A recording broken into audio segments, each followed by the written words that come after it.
ಬರ್ತೀನಿ ಸರ್. ಮತ್ತೆ ಇನ್ನೊಂದೇನಿದೆ, ನನಗೆ ಬಹಳ ಬೇಜಾರಾಗಿದ್ದಂದ್ರೆ ಈ ಜೈಲ್ನಲ್ಲಿ ನಮ್ಮ ಪೊಲೀಸರು ಅಷ್ಟೇ ಕಿರಿಕಿರಿ ಮಾಡ್ತಾ ಇದ್ದಾರೆ. ಅಂದ್ರೆ ಹೇಗೆ? ಅಲ್ಲಿ ಇರುವಂತ ಜೈಲ್ನಲ್ಲಿ ನೋಡಿ, ಜೈಲ್ ಮ್ಯಾನ್ಯುವಲ್ ಪ್ರಕಾರ ಹಾಸಿಗೆ ಕೊಡಬೇಕು, ದಿಂಬು ಕೊಡಬೇಕಂತ ಕಾನೂನಿದೆ. ಇವನು ದಿಂಬಿಗೆ ಸದಾ ಒಂದು ಕೋರ್ಟಿಗೆ ಹೋಗ್ಬೇಕಾಗ್ತದೆ, ಕೋರ್ಟಿಗೆ ಹೋಗಿ ದಿಂಬು ತಗೋಬೇಕಾಗ್ತದೆ, ನೋಡ್ರಿ. ಇದು ಅವನೇನು ಟೆರರಿಸ್ಟ್ ಮಗ ಎಂಜಾಯ್ ಮಾಡ್ತಾ ಇದ್ದಾನೆ, ಒಳಗಡೆ ಕೂತ್ಕೊಂಡು ಫೋನ್ ಹೊಡೆದು ಎಂಜಾಯ್ ಮಾಡ್ತಾ ಇದ್ದಾನೆ. ಆ ರೇಪಿಸ್ಟ್ ಅವನ ಮಗ, ಅವನು ಎಂಜಾಯ್ ಮಾಡ್ತಾ ಇದ್ದಾನೆ. ಇವನೇನು ಪಾಪ ಮಾಡಿದ್ದಾನೆ? ಇವ್ರಿಗೆ ಇಷ್ಟಾಗಿ ತೊಂದರೆ ಕೊಡ್ತಾ ಇದ್ದಾರೆ, ನಮಗೂ ಅರ್ಥ ಆಗ್ತಾ ಇಲ್ಲ. ಇದು ಇಂಡಿಕ್ಟಿವ್ ಆಗಿ ಈ ತರ ಮಾಡ್ಲಿಕ್ಕೆ ಹೋಗಬಾರ್ದು ಯಾರೇ ಆಗಲಿ. ಅವನು ಅಂಡರ್ ಟ್ರಯಲ್ ಪ್ರಿಸನರ್ ಇದ್ದಾನೆ, is not a convicted prisoner. Under trial ಪ್ರಿಸನರ್ಗೆ ಎಲ್ಲ ಹಕ್ಕಿದೆ. ಹಿಂದೆ ಚಂದ್ರಚೂಡ್ ಅಂತ ಸುಪ್ರೀಂ ಕೋರ್ಟ್ ಚೀಫ್ ಜಸ್ಟಿಸ್ ಇದ್ರು, ಅವ್ರು ಅಂಡರ್ ಟ್ರಯಲ್ ಪ್ರಿಸನರ್ಗೆ ನೀವು ಅನಾವಶ್ಯಕವಾಗಿ ಒಳಗಿಡಬೇಡ್ರಿ ಅಂತ ಅವ್ನಿಗೆ ಜಾಮೀನು ಬಿಡ್ರಿ, ಕನ್ವಿಕ್ಷನ್ ಆದ್ರೆ ಒಳ ಹಾಕಿ ಅವನಿಗೆ ಅಂತ ತನಿಖೆ ಮಾಡಿ. ಇದು ಅಂಡರ್ ಟ್ರಯಲ್ ಇರುವಾಗಲೇ ಒಬ್ಬರು ಜಡ್ಜ್ ಹಾಗೆ ಹೇಳ್ತಾರೆ, ಚೀಫ್ ಜಸ್ಟಿಸ್, ಇನ್ನೊಬ್ಬ ಜಡ್ಜ್ ಅವ್ನು ಒಳಗೆ ಹಾಕಿ ಅಂತ ಹೇಳ್ತಾರೆ. ಏನು ಪ್ರಶ್ನೆಯೂ ಅದೇ ಸರ್, ಒಬ್ರಿಗೊಂದು ಇದು ಇಂಡಿವಿಜುವಲ್ ಮ್ಯಾಗ ಡಿಪೆಂಡ್ ಇರ್ತದೆ. ಯಾರು ನೋಡಿ, ಕೆಲವೊಬ್ರು ನಿಷ್ಠೂರು ಜಡ್ಜ್ಗಳು ಇರ್ತಾರೆ, ಅವ್ರು ಯಾರು ಕೇರ್ ಮಾಡೋದಿಲ್ಲ. ಅಂತ ಜಡ್ಜ್ ಇದ್ದೇನೆ ಆದ್ರೂ ಅಕ್ಯೂಟ್ ಆದ್ರೂ ಆಗ್ಬಹುದು. ಕೆಲವೊಬ್ರು ಕನ್ವಿಕ್ಟೆಡ್ ಮೈಂಡೆಡ್ ಇರ್ತಾರೆ. ಈ ಸ್ವಲ್ಪ ಸಿಕ್ಕರೆ ಸಾಕು ಅವ್ರಿಗೆ ಶಿಕ್ಷೆ ಒಳಗೆ ಕಳಿಸೋನು. ಬರ್ತೀನಿ ಸರ್ ನಾನು. ಡಿಪೆಂಡ್ಸ್ ಅಪಾನ್ ಅವ್ನ ಲಕ್ ಅಷ್ಟೇ. ಉತ್ಪಲ್ ಅವರೇ, ಒಂದು ಪ್ರಶ್ನೆ ನಮಗೆ ಕಳೆದ ಎರಡು ವರ್ಷದಿಂದಲೂ ಅನ್ನಿಸ್ತಾ ಇರೋದು, ಆರಂಭದಲ್ಲೇನೋ ದರ್ಶನ್ ಅವರು ಈ ಕೇಸ್ನಲ್ಲಿ ಒಳಗೆ ಹೋದಾಗ ಎಲ್ಲಿ ಹೋದ್ರು ದರ್ಶನ್ ಅನ್ನೋ ಜೈಕಾರಗಳು ಕೇಳಿ ಬರ್ತಾ ಇತ್ತು, ಕಾಮನ್ ಅಂತ ಸುಮ್ಮನಾದ್ವಿ. ಈ ಘಟನೆ ಆಗಿ 2 ವರ್ಷ ಕಳೆದ್ರೂ ಕೂಡ ಅಲ್ಲಿ ದರ್ಶನ್ ಅವ್ರು ಇಲ್ಲ. ದರ್ಶನ್ ಇರೋದು ಬೇರೆ ಜಾಗದಲ್ಲಿ, ದೇವಸ್ಥಾನಕ್ಕೆ ಹೋಗಂಗಿಲ್ಲ ದರ್ಶನ್ ಅಂತಾರೆ, ಅಲ್ಲಿ ಯಾವುದೋ ಪೊಲಿಟಿಕಲ್ ರ್ಯಾಲಿ ನಡೆಯಂಗಿಲ್ಲ ದರ್ಶನ್ ಅಂತ ಕೂಗ್ತಾ ಇರ್ತಾರೆ. ಏನಿದು ಅಭಿಮಾನಿಗಳ ಮನಸ್ಥಿತಿ ಅರ್ಥ ಆಗ್ತಾ ಇಲ್ವಲ್ಲ, ಯಾಕೆ ಇದು ಅಭಿಮಾನವಾ ಅಥವಾ ಹುಚ್ಚಾಟನ ಅಂತಲೂ ಪ್ರಶ್ನೆ ಮಾಡ್ತಾರೆ. ನಾ ಅದೇ ಹೇಳಿದ್ನಲ್ಲ, ಈ ಕೇಸ್ ಇಷ್ಟೊಂದು ಹೈಪ್ ಆಗಿದೆ ಅಂದ್ರೆ ಅದು ಕಾರಣ ಚಾಲೆಂಜಿಂಗ್ ಸ್ಟಾರ್. ಅದೊಂದಿಂದನೇ ಇಷ್ಟು ಹೈಪ್ ಆಗಿರೋದು. ಇದಕ್ಕಿಂತ ಸರ್ ಹೇಳ್ದಂಗೆ ಏನೇನೋ ಮಾಡಿ ಒಳಗಡೆ ಇದ್ದಾರೆ, ಅವರೆಲ್ಲ ಆರಾಮಾಗಿದ್ದಾರೆ. ಇವ್ರಿಗೆ ಯಾಕೆ ಅನ್ನೋದು ಪ್ರಶ್ನೆ ಬರುತ್ತೆ. ಆಮೇಲೆ ಕೂಗ್ತಾರೆ ಅಂತ ಹೇಳಿದ್ರಲ್ಲ, ನಾನು ಅವಾಗಲೇ ಹೇಳಿದೆ ನಿಮಗೆ, 15, 16 ನಾನು ಪ್ರಮೋಷನ್ಗೆ ಹೋದಾಗ ಕರೆಯೋರು, ಕೂಗೋರು. ಅವ್ರಿಗದು ಅಂದರೆ ಅಷ್ಟು ಜನ ಅಭಿಮಾನಿ ಇದ್ದಾರೆ. ರಾಜ್ಕುಮಾರ್ ಸರ್ ಆಗಿರ್ಬೋದು, ವಿಷ್ಣು ಸರ್ ಆಗಿರ್ಬೋದು, ಆಮೇಲೆ ಅಂಬರೀಷ್ ಸರ್ ಆಗಿರ್ಬೋದು. ಅದಾದ್ಮೇಲೆ ನಾವು ಅಷ್ಟು ಜನ ಅಭಿಮಾನಿಗಳು ಸಂಪಾದನೆ ನೋಡಿರೋದು ನಾವು ದರ್ಶನ್ ಸರ್. ಯಾಕೆಂದರೆ ಅದು ಗೊತ್ತಿಲ್ಲ, ಗಾಡ್ ಗಿಫ್ಟ್ ಅಂತ ಹೇಳ್ತಾರಲ್ಲ ಒಬ್ರು. ನಾನು ಅಷ್ಟೇ, ಅವ್ರನ್ನ ನೋಡಿದ ತಕ್ಷಣ ಸೀರಿಯಲಲ್ಲಿ ನಾನು ಅಭಿಮಾನಿ ಆಗಿದ್ದು, ಸಿನಿಮಾ ಅಲ್ಲ. ಫಸ್ಟ್ ಸೀರಿಯಲ್ ನೋಡ್ತೀವಲ್ಲ, ತುಂಬ ಚಿಕ್ಕ ಹುಡುಗ ಇದ್ದೆ, ಅವಾಗಲೇ ನಾನು ಅಭಿಮಾನಿ ಆಗಿದ್ದು. ಆಮೇಲೆ ಅವ್ರದ್ದು ಒಂದು ಟ್ಯಾಗ್ ಲೈನ್ ಇರುತ್ತೆ, ತೂಗುದೀಪ್ ಶ್ರೀನಿವಾಸ್ ಅವ್ರ ಮಗ ಅಂತ. ಆ ಪೇಪರಲ್ಲಿ ನೋಡಿದಾಗ ನಾನು ಇನ್ನೂ ಹೋಗ್ತಾ ಹಂತವಾಗಿ ನಾನು ಅಭಿಮಾನಿ ಆಗಿದ್ದು. ಆ ಥರ ಸುಮಾರು ಜನ ಇದ್ದಾರೆ. ಕೂಗ್ತಾರೆ ಅಂದ್ರೆ ಏನೋ ಒಂದು ಹೇಳಕ್ ಹೊರಟಿದ್ದಾರೆ ಅವರು. ಈಗ CM ಸಿಗಲ್ಲ, ಇನ್ಯಾರು ಸಿಗಲ್ಲ ಹೇಳ್ಕೊಳಕ್ಕೆ. ಈ ಕೂಗೋದ್ರಿಂದ ಅವ್ರೇನಾದ್ರು ಹೇಳ್ತಾರ ಅನ್ನೋದು ಒಂದಿರುತ್ತಲ್ವಾ.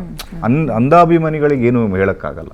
ನಾವಾಗ್ಲಿ ನೀವಾಗ್ಲಿ ಅಭಿಮಾನಿಗಳನ್ನ ಅಂಧಾಭಿಮಾನಿಗಳು ಅಂತೀರಾ ಹಾಗಾದ್ರೆ? ಹೌದು, ತುಂಬಾ ಜನ ಇರ್ತಾರೆ, ಡಿಫ್ರೆನ್ಸ್ ಇರ್ತಾರಲ್ವಾ. ಇಲ್ಲ ಡಿಫ್ರೆಂಟ್ ಆಗಿರ್ತಾರಲ್ವಾ ಅಭಿಮಾನಿಗಳು. ಆ ಥರ ನಾನು ಹೇಳ್ತಾ ಇದ್ದೀನಿ. ಓಕೆ ಸರ್, ಇದು ಅಭಿಮಾನಿಗಳಂತಲೂ ನಾನು ನಾನು ಅವರಿಗೆ ಟ್ಯಾಗ್ ಲೈನ್ ತಪ್ಪಾಗ್ತದೆ ಅಂತ ಹೇಳ್ತಾರೆ. ಅಭಿಮಾನಿಗಳಂದ್ರೆ ಅದು ಎಲ್ಲರಿಗೂ ಇರಬಹುದು. ಒಬ್ಬನ ಕಳ್ಳನಿಗೂ ಅಭಿಮಾನಿಗಳಿರ್ತಾರೆ. ಒಳ್ಳೇದು ಲೂಟ್ ಮಾಡಿದೆ ಅಂತ ಒಬ್ರು ರಾಜಕಾರಣಿ ಮನೆ ಹೊಡೆದ್ರೆ ಯಾರ ಖುಷಿಯಿಂದ ಬರೋಬ್ಬರಿ ಮಾಡಿದಾನೆ ಕಳ್ತಾನೆ ಒಡೆಯ ಮಗನೇ ಅಂತ ಈ ತರ ಹೇಳೋರು ಇರ್ತಾರೆ. ಸರ್, ಎಲ್ಲ ಒಂದ್ ಕಡೆ ಅಭಿಮಾನಿಗಳ ಅಭಿಮಾನ ಹೌದು, ಒಪ್ಕೊಳ್ಳೋಣ. ಬಟ್ ಕೆಲವೊಬ್ಬರ ಅತಿರೇಕದ ವರ್ತನೆಯೂ ಕೂಡ ದರ್ಶನ್ ಅವರಿಗೆ ಒಂದು ಹಂತದಲ್ಲಿ ಸಮಸ್ಯೆ ತರ್ತಾ ಇದೆ ಅನ್ಕೊಳ್ಬೋದಾ? ಇದು ಹೇಳಿದ್ನಲ್ಲ, ಇದು FIR ಆಗಿದ್ದು, ಇದು ಅತಿರೇಕದ ವರ್ತನೆನೇ. ಈಗ ಅವರು ಅವ್ರಿಗೆ ಪ್ರಾಬ್ಲಮ್ ಆಗ್ತದೆ ಅನ್ನೋ ಕಲ್ಪನೆ ಇಲ್ಲ, ಲಾ ನಾಲೆಜ್ ಇಲ್ಲ, ಸುಮ್ನೆ ಜೈ ಹುಂಬತನದಿಂದ ಈ ತರ ಇಂಟರ್ಫಿಯರ್ ಆಗಿ ಅವರು ತಾವಾಗೇ ಇನಿಷಿಯೇಟಿವ್ ತಗೊಂಡು ಅವನಿಗೆ ಧಮಕಿ ಹಾಕಿದ್ದಾರೆ. ಅದ್ರ ಬಗ್ಗೆ FIR ಆಗಿದೆ. ಬಟ್ ಪೊಲೀಸರು ನಿಷ್ಪಕ್ಷಪಾತದಿಂದ ತನಿಖೆ ಮಾಡಬೇಕು. ಇದರಲ್ಲಿ ನನ್ನ ಲೆಕ್ಕದಲ್ಲಿ ಇದರಲ್ಲಿ ರಾಜಕೀಯನೂ ಇದೆ.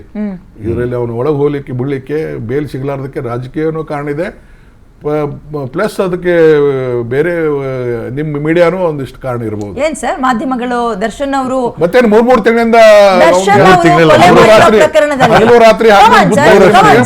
ಆಯ್ತು ಮಾಲ್ಗತಿ ಸರ್, ಈ ಕೊಲೆ ಪ್ರಕರಣದಲ್ಲಿ A2 ಆರೋಪಿ ಮೀಡಿಯಾದವರೇ ಬೈದಿದ್ದಾನೆ, ಅದ್ರ ಬಗ್ಗೆ ಕ್ಷಮೆ ಕೇಳಿದ್ದಾನೆ. ನೀವು ಮಾನವೀಯತೆಯಿಂದ ದೊಡ್ಡ ಮನಸ್ಸು ಮಾಡಿ ಅವ್ನಿಗೆ ಮರೆತು ಬಿಡಬೇಕು. ಅದು ಬಿಟ್ಟುಕೊಟ್ಟು ಇನ್ನೂ ಹಂಗೆ ಜಾಡಿಸೋದ ಅಂದ್ರೆ ದರ್ಶನ್ ಅವರ ವಿಚಾರದಲ್ಲಿ ಮಾಧ್ಯಮಗಳ ಪಾತ್ರ ಅಂದ್ರೆ ಹೇಗೆ ಹೇಳ್ತಾ ಇದ್ದೀರಿ?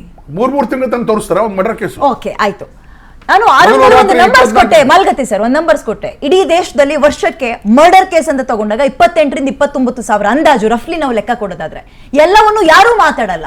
ಇದು ಹೈಲಿ ಸೆನ್ಸಿಟಿವ್ ಇದೆ ಮತ್ತು ಹೈ ಪ್ರೊಫೈಲ್ ಕೇಸ್ ಅನಿಸ್ಕೊಳ್ತಾ ಇದೆ ಬಿಕಾಸ್ ಆಫ್ ದರ್ಶನ್ ಯಾಕೆ ಬೇರೆ ಚಿತ್ರನಟ ಅಲ್ಲ, ಆಗಿದ್ರೆ ಅದಕ್ಕೆ ಇಷ್ಟೊಂದು ಮೂರ್ತಿ ಹೆಸರಾಗ್ತಿರ್ಲಿಲ್ಲ. ಮಾತಾಡೋದು. ಕಾರಣ ಯಾಕೆ?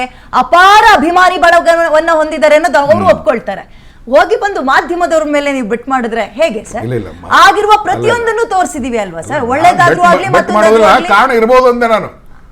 ಅವರೇ ಮಾಡಿದಾರೆ ಅಂತ ಹೇಳುದಿಲ್ಲ ಅಲ್ಲ ನಾನು. ಹಂಗೇಳಿ ನಾನು ಇಲ್ಲಿ ಸುಮ್ನೆ ಒಳ್ಳೇದು ಕೂತ್ಕೊ ಅಂದ್ರೆ, ತೋರಿಸ್ಬೋದಲ್ಲ ಅಂತ. ಹಂಗೇಳಿ ನಾನು ಇಲ್ಲಿ ಸುಮ್ಮನೆ ಕೂತ್ಕೊಂಡ್ರೆ ಇಲ್ಲ 3 ತಿಂಗಳು ಕಾರಣ ಆದ್ರೂ ಅಲ್ಲ ಬೇಕಲ್ಲ ನೀವು ಸರ್ ನೀವು ನನಗೆ? ಯಾವ್ದಾದ್ರು ಒಂದು ಇಶ್ಯೂ ತಗೊಂಡ್ 3 ತಿಂಗಳು ತಾನೇ ಸರ್ ಡಿಸ್ಕಸ್ ಮಾಡಿರಿ. ಇದನ್ನೇ ಕೇಳಿದೆ ಅಲ್ಲ 3 ತಿಂಗಳು ತಾನೇ ಡಿಸ್ಕಸ್ ಮಾಡಿ. ನೀವು ಹೇಳಿ ಪ್ರಾಮಾಣಿಕತೆಯಿಂದ ಹೇಳಿ. ರಾಜಕಾರಣಿಗಳ ಲೂಟಿ ಆಗಿರ್ಬೋದು, ನೋಡಿ ಮೇಡಮ್. ರಾಜಕಾರಣಿಗಳ ಹಣ ಹೊಡೆಯೋದಾಗಿರ್ಬೋದು, ಅಥವಾ ಅತ್ಯಂತ ದೊಡ್ಡ ದೊಡ್ಡ ಸೆಲೆಬ್ರಿಟಿಗಳು ಇಂಥದ್ರಲ್ಲಿ ಏನಾದ್ರೂ ಸಿಗಾಕೊಂಡಾಗಾದ್ರೂ ಆಗಿರ್ಬೋದು, ಯಾವುದನ್ನು ಬಿಟ್ಟಿಲ್ಲ ಸರ್. ಇಲ್ಲ, ಆದ್ರೆ ಬಿಟ್ಟಿಲ್ಲ 3 ಸರ್. months ತೋರಿಸಿಲ್ಲ. ಕೇಳಿಸ್ಕೊಳ್ಳಿ ಇಲ್ಲಿ. ಮೇಡಮ್ ನಾನು ಒಂದು ವಾರ 15 ದಿವಸ ಇರ್ತದೆ. 3 months ಯಾವ್ದು ತೋರಿಸಿಲ್ಲ. 3 ತಿಂಗಳ ಯಾವ್ದು ಇಶ್ಯೂನು ತೋರಿಸಿಲ್ಲ ನನ್ನ ಸರ್, ಲೆಕ್ಕದಲ್ಲಿ. ದರ್ಶನ್ ಅವರನ್ನ ಪ್ರತಿಯೊಂದು ಅಪ್ಡೇಟ್ ಅನ್ನು ತೋರಿಸ್ತಾ ಇದ್ದಾರೆ ಅಂದ್ರೆ ಕಾರಣ ಏನಿರ್ಬೋದು? ಅಲ್ಲ, ಅಭಿಮಾನಿಗಳು update ಕಾಯ್ತಾ ತೋರ್ಸಿ- ಇಲ್ವಾ ತೋರ್ಸಿ ಸರ್? ನೀವು. ಕಾಯ್ತಾ ಇಲ್ವಾ ಸರ್? ಅಭಿಮಾನಿಗಳು ಜೈಕಾರ ಕೂಗಿರೋದನ್ನ ತೋರಿಸಿದೀವಿ, ಅದನ್ನ ಮಾತ್ರ ಹೇಳಲ್ಲ ನೀವು. ಅಲ್ಲ ನಾವೇನ ನಾನು ಅಲ್ಲ ಸರ್. ಕ್ರಿಟಿಸೈಸ್ ಮಾಡ್ತಾ ಇಲ್ಲ. 3 ತಿಂಗಳ ಅಂತ ಡೆಸ್ಪರೇಟ್ ಆತಾನ್ರಿ ಮನುಷ್ಯ. ಇನ್ನೇನ್ ಮಾಡ್ತಾನೆ? ಜೈಲಲ್ಲಿ ಬಿದ್ದುಕೊಂಡು ಕೊಳಿತಿರ್ತಾನ ಅವನು. ಆಫ್ ಮಾಡ್ಬಿಟ್ಟು ಇದು ಈ ತರ ಇಲ್ಲಿ ಜಡಿಸ್ತಾ ಇದ್ರೆ ಏನ್ ಮಾಡ್ಬೇಕು ಅವನು? ಟಿವಿ ನೋಡೋದು ನಾನು ಅದನ್ನೇ ನಿಲ್ಸ್ಬಿಡ್ತಾರೆ. ಕಾರಣ ಕೇಳಿದೆ ಸರ್. ಏನ್ ಮಾಡಿದಾನೆ ಜೈಲ್ನ ಬಿದ್ದಿದ್ದಾನೆ, ಅನುಭವಿಸ್ತಾ ಇದ್ದಾನೆ. ಮಾಧ್ಯಮಗಳದ್ದು ಏನ್ ತಪ್ಪಿದೆ ಸರ್ ಇದರಲ್ಲಿ? ಅಲ್ಲ ನಾ ಹೇಳೋದು 3 ತಿಂಗಳಿಂದ ಹಗಲು ರಾತ್ರಿ ದರ್ಶನ್ ದರ್ಶನ್ ದರ್ಶನ್ ಆ ಕೇಳಿ ನಮಗೂ ಬೇಸರ ಆಗಿದೆ, ಎಲ್ಲಿ? ಮಾತಾಡಿರೋ ಬೇಸರ ಆಗಿದೆ, ನೆನ್ನೆ- ಜನರಿಗೂ ಬೇಜಾರಾಗಿದೆ. ನಿನ್ನೆ ಅವಾಗ ಹೇಳ್ತಾ ಇರೋದು, ಈಗಲ್ಲ, ಈಗಿಂದಲ್ಲ, ಈಗಿಂದಲ್ಲ. ಬಿಗಿನಿಂಗ್ ದಲ್ಲಿ. ಓಕೆ, ರಾಜಕೀಯ ಅಂತ ಹೇಳಿದ್ರಿ. ರಾಜಕೀಯದ ಬಗ್ಗೆ ಮಾತಾಡೋದಾದ್ರೆ ನಾ ರಾಜಕೀಯ ಅದು ಏನು ಎಲ್ಲರಿಗೂ ಗೊತ್ತಿದೆ, ನಿಮಗೂ ಗೊತ್ತಿದೆ, ಎಲ್ಲರಿಗೂ ಗೊತ್ತಿದೆ. ಮತ್ತೆ ನಂಬಾಯಿಂದ ಯಾಕೆ ಕಳಿಸ್ತೀರಿ ಇದನ್ನ? ಓಕೆ